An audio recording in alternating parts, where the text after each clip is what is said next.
উৎসবমুখর পরিবেশে প্রার্থীরাও এখানে ঘোরাফেরা করছে।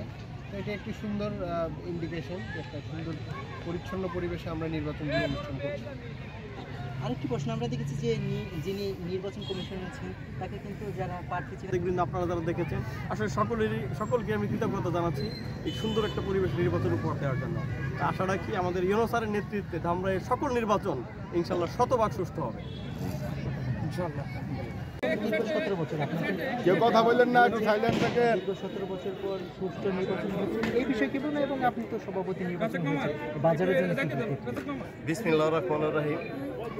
দীর্ঘ টাইম আপনি যে বললেন, দীর্ঘ টাইম আমরা নির্বাচনে এবং ভোট দিতে পারিনি এবং মানুষের মনের আকাঙ্ক্ষা কেউ মিটাইতে পারে নাই। যেভাবে এই বাজারে গণ অধিকার পরিষদের পক্ষ থেকে আমরা একজন প্রার্থী দিয়েছিলাম, মাশাআল্লাহ উনি বিজয়ী হয়েছেন অনেক বেশি ভোট পেয়ে। তো আমরা আগামীতেও এই গণ অধিকার পরিষদ এই ধামরাইতে আপনার সংসদ সদস্য প্রার্থী থাকবে।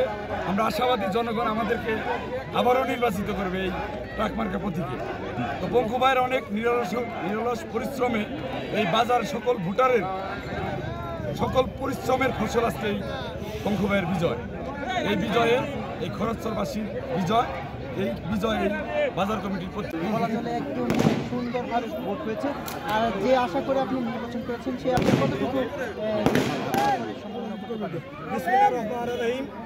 সর্বপ্রথমে আমি আল্লাহর কাছে কৃতজ্ঞতা প্রকাশ করছি এবং দ্বিতীয়ত আমার খরালসর বাজার বণিক সমিতির সকল সদস্যবৃন্দ আমাকে বিপুল ভোটের ব্যবধানে